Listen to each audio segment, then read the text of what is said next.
taught you to hate the color of your skin? Who taught you to hate the texture of your hair?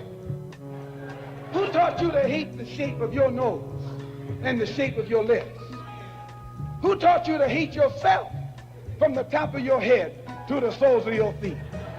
Who taught you to hate your own kind?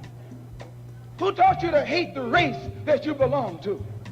So much so that you don't want to be around each other. No, before you come asking Mr. Muhammad, does he teach hate? You should ask yourself, who taught you to hate being what God gave you? Most of us blacks, or Negroes as he called us, really thought we were free without being aware that in our subconscious, all those chains we thought had been struck off were still there. And there were many ways where what really motivated us was our desire to be loved by the white man. Malcolm meant to lance that sense of inferiority. He knew it would be painful. He knew that people could kill you because of it, but he dared to take that risk.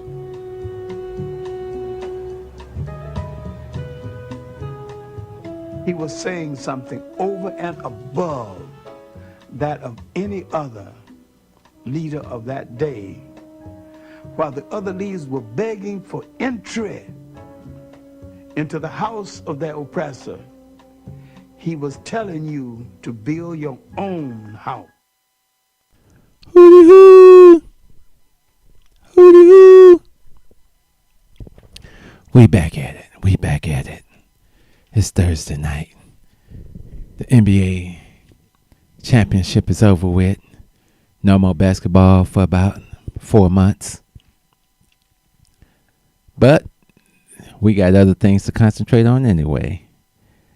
Blackness is not an idea, it's a way of living. And tonight we're going to talk about, I passed a few interesting conversations this week.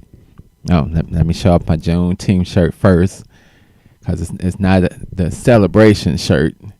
Shirt says, this shirt isn't about the day, but it is about the 44 million black people in the land we call America and its treatment of us since the beginning. That's what it is for me. Personalized shirt.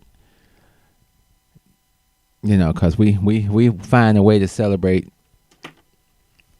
everything and anything. It's not that Juneteenth has been getting celebrated since the 1800s in certain places, especially down in Texas.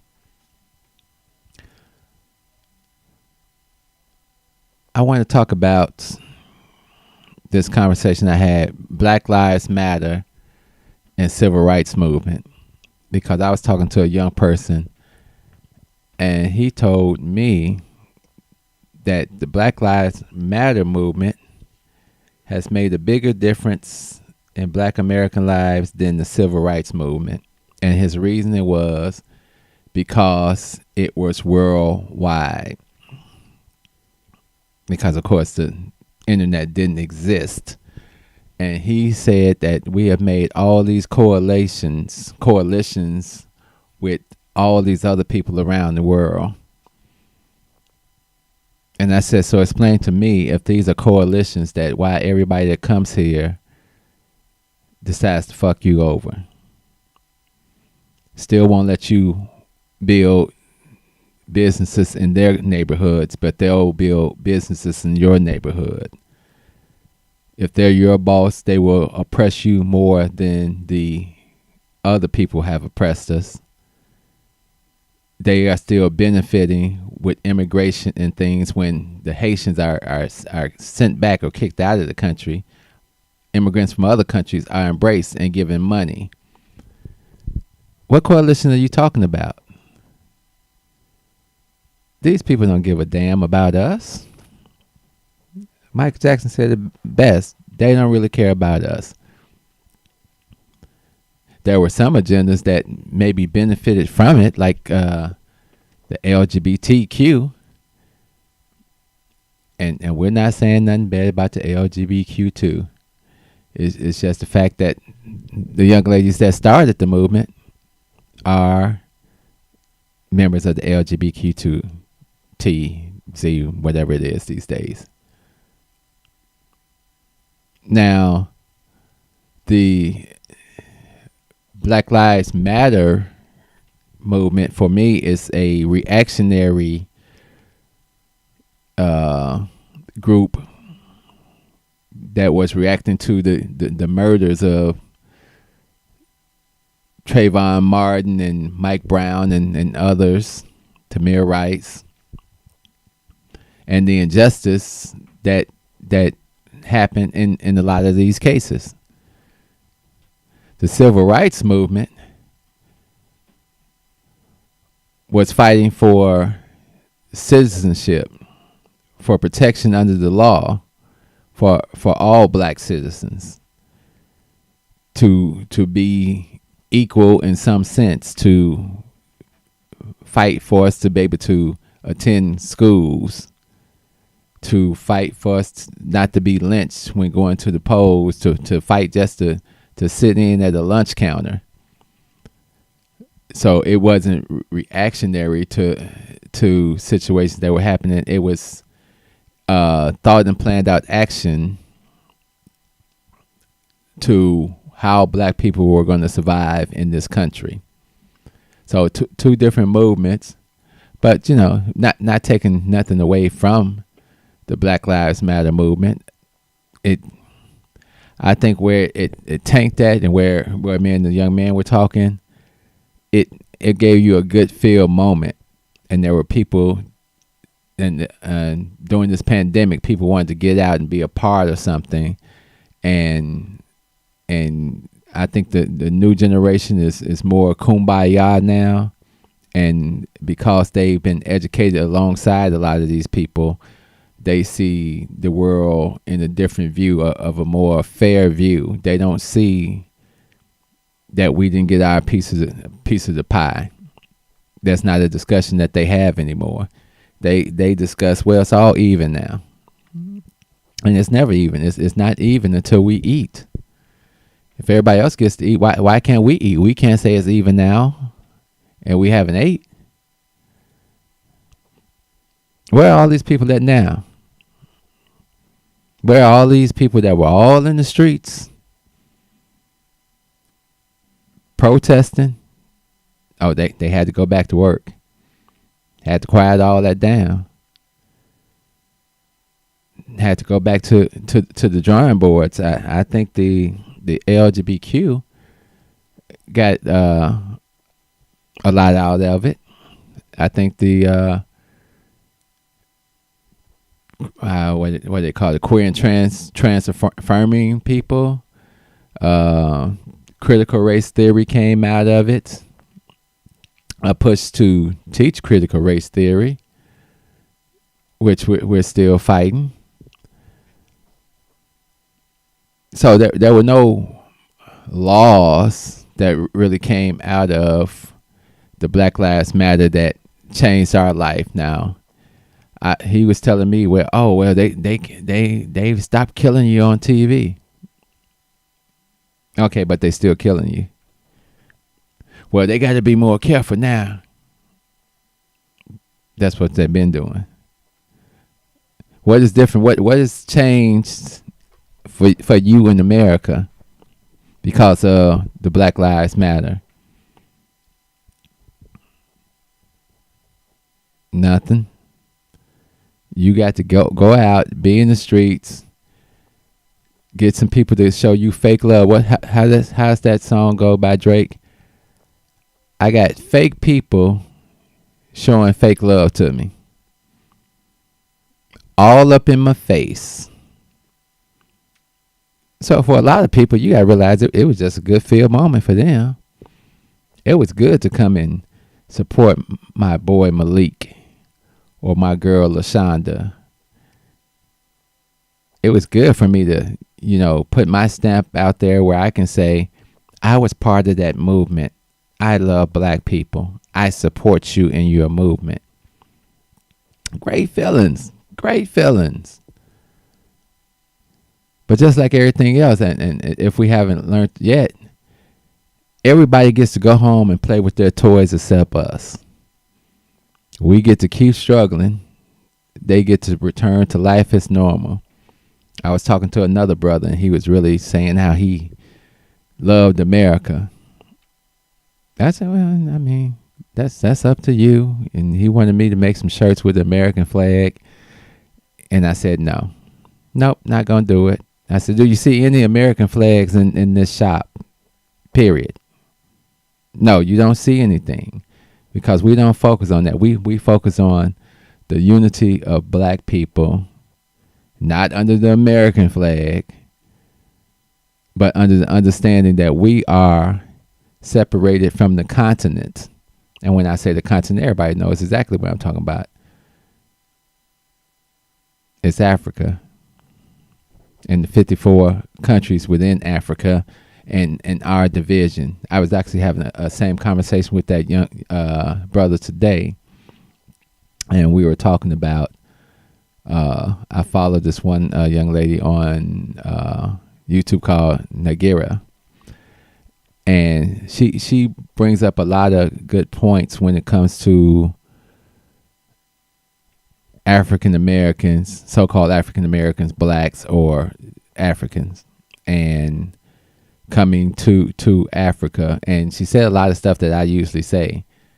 Well, first we gotta learn language. We gotta learn about the politics. We got to go there setting up businesses, not expecting jobs, because there are a lot of problems there in Africa. Might be a whole nother civil rights movement over there. Who knows? But as far as here, they're during the civil rights movement, a lot of people lost their lives fighting for the laws and things that we do have now. And that's one of the big differences of the two movements. We lost a lot of leadership. We lost a lot of people just for the right to vote, just to ride on a bus, just to stand up as men. That's the difference. I don't care how much you put stuff on TV. I mean, and you know, they had it's the three sisters that are the face, but they had a lot of white backing.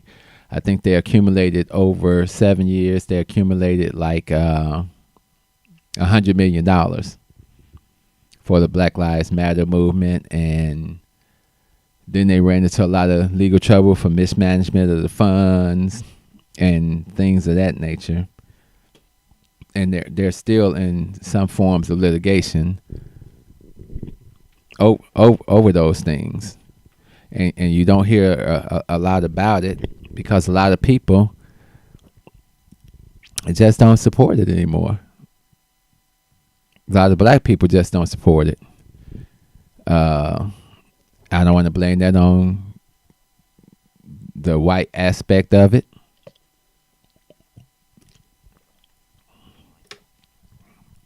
But it's a possibility. But even the NAACP had a white counterpart when it got started.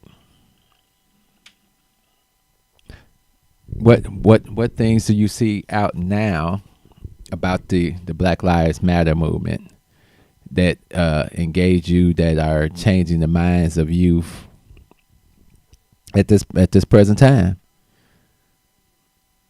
You really don't see anything. I think after the George Floyd incident, everything goes back. And that's why I say a lot of times about these protests and things, you'll have this big protest and the government will wait you out, or the police will wait you out, and they'll wait for the niggas to calm down. And that's usually what happens. So during the pandemic from 20 to 23, we had a little upheaval. The government threw a little money in the streets. Some people got some money. Then everything went back to normal. When the last time you heard about a Black Lives Matter protest? The people didn't stop getting killed. The people have not stopped getting killed. What's up, brother Dorian? Dorian says BLM admitted that they are trained Marxists. Well, that was one of the things that was the complaint, that they were trying to push a Marxist belief. But they said the same thing about the Black Panther Party and teaching from the Red Book. I mean, they're always going to come out with something to try to bring you down. America doesn't like anything close to socialism, and that's what we got. But I mean, you can look it up now. When's the last time you seen a Black Lives Matter protest? What has happened recently? Look it up. It's like they just disappeared.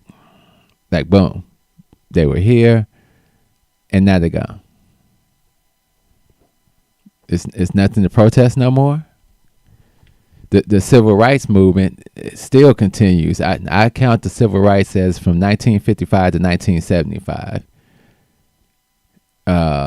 The 60s being the highlight, the climax of the civil rights movement, in the 70s being the aftermath, trying to find a way for us to unify after the destruction of our leadership.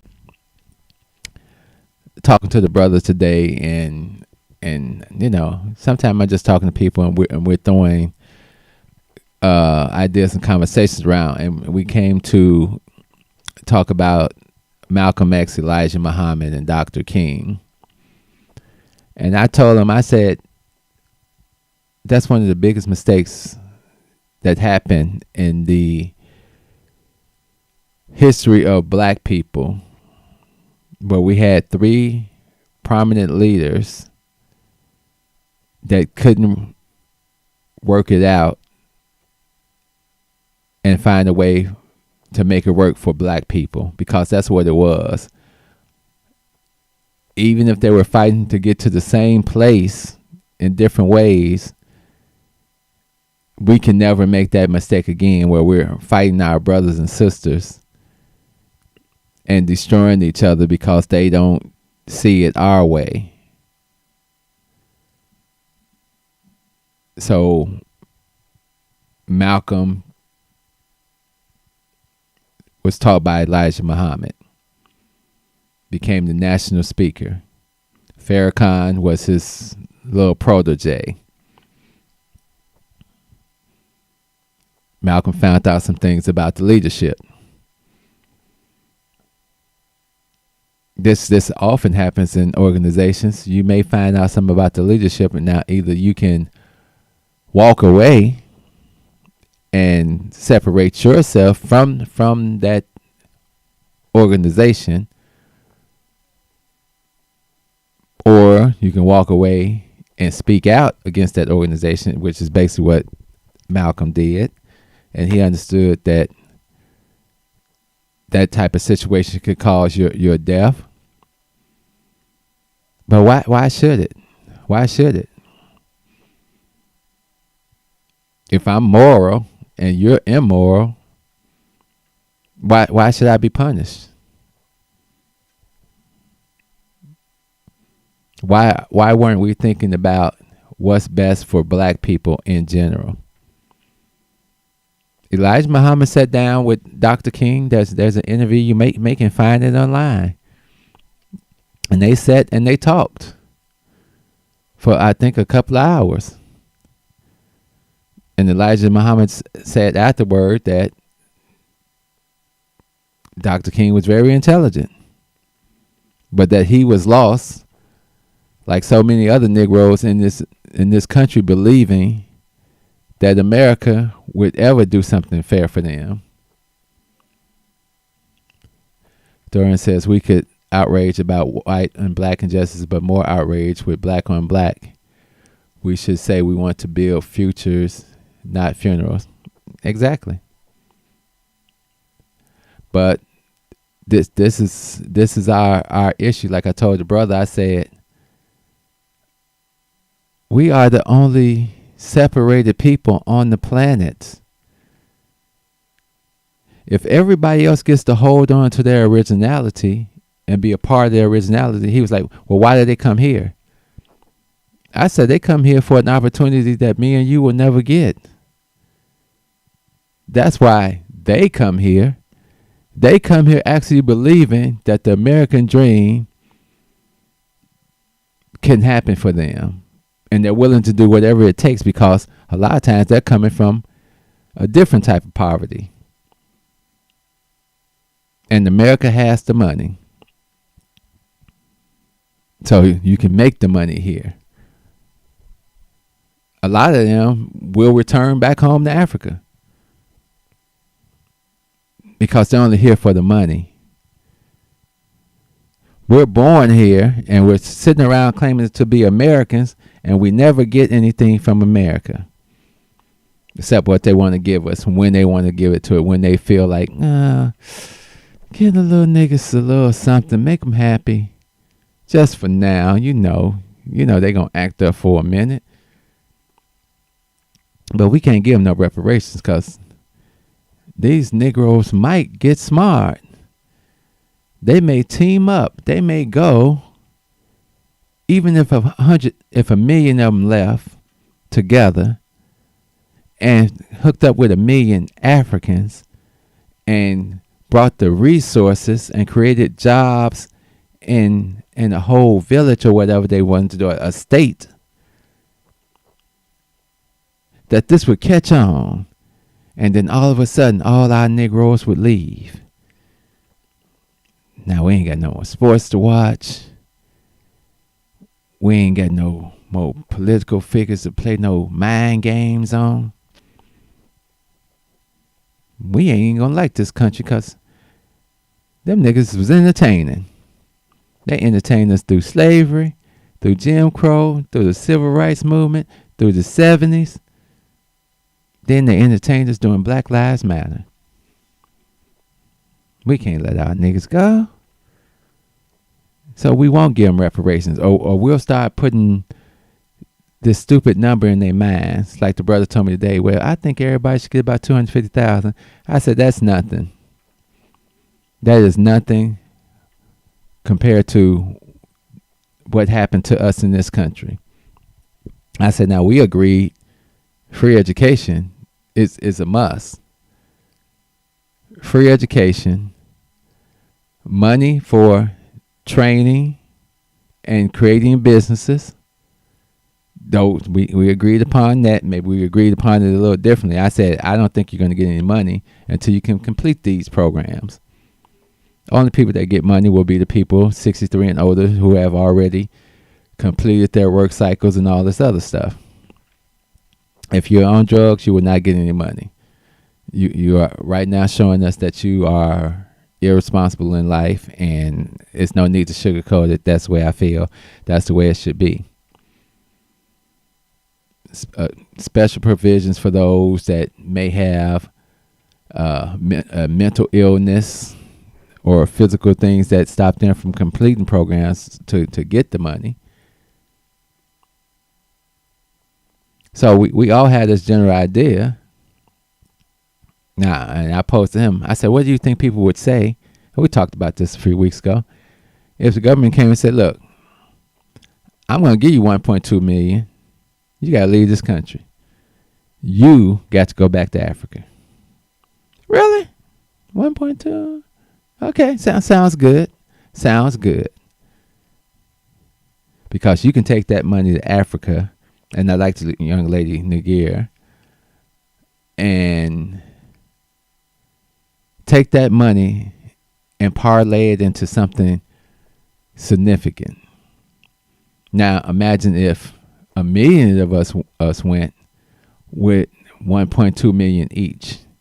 Now it's not all on one person to try to do something, and that we team up with 1 million Africans and we started establishing things for us, kind of like what the Chinese are doing now for themselves, going into Africa, taking money, taking resources, pushing the Africans out, bringing the Chinese in.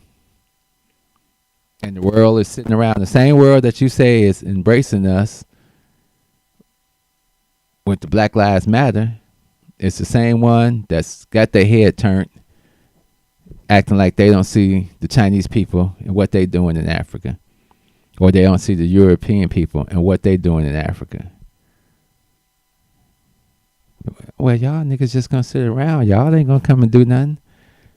Y'all don't love your people. You let us convince you that your people don't love you and you don't love them. What sense does it make you to leave a place with paved roads and go to a place with paved roads? What sense does it make for you to leave a place with hotels and go to a place that has hotels? It's rural places in Africa, and there's cities in Africa. Cars, restaurants, everything that you got here is there. Africa is the biggest continent on the planet with the biggest population of black people. But we don't want to change. We don't want to change. We want to sit back and put on a celebration shirt and dance and get up the next day and go and say, thank you, Master. Thank you for giving us a day off.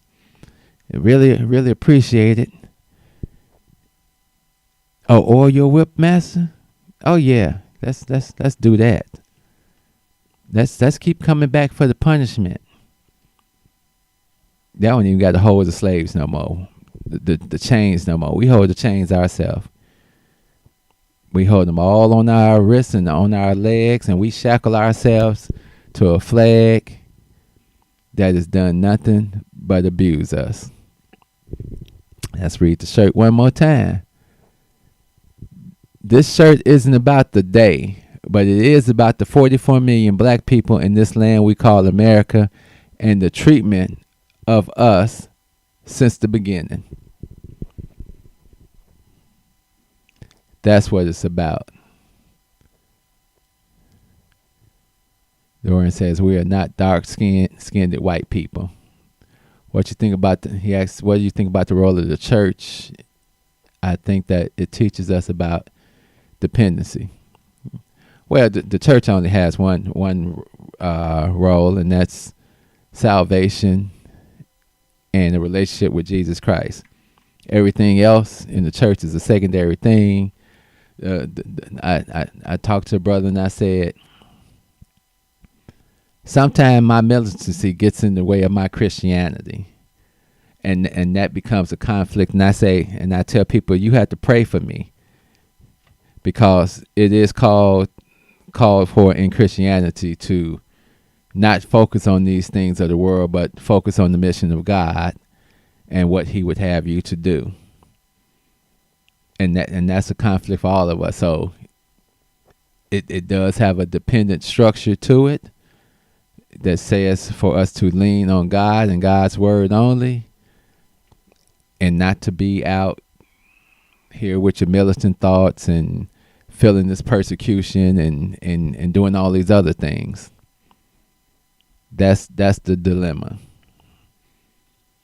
But as they say, there were Christians hanging us, Christians beating us, Christians still screwing us over. And we've learned to take that with a grain of salt and keep it pushing. Still working on a few things that I want to put together for us to do. I definitely got to get the phone line back up and running. So we definitely have to get that.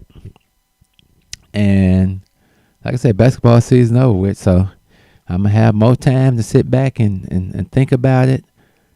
I was just thinking about the brother that wanted the American shirt. And on the shirt, he said he wanted me to put on there, "You can't burn this flag." And he fought in wars. And I said, brother, how did they treat you when you got back from the war?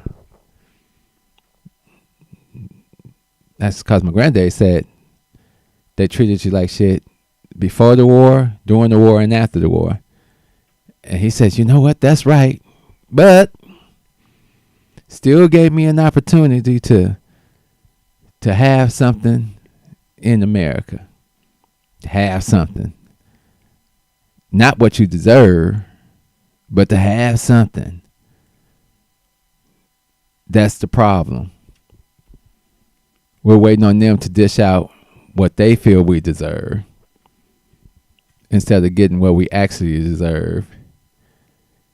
And that's the fucked up part about America.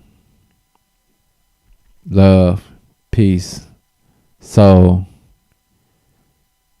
We out of here. Step out of the car. No, you don't have the right. Step out of the car. You do not have the right to do that. I do have the right. Now step out or I will remove I you. refuse to talk to you other than to identify myself. Step Now if your woman ain't no revolutionary, she'll persuade you to be a fucking slave for the rest of your days. She'll be grooming you on how to behave, teaching you how to coon and buck dance so that you can be safe.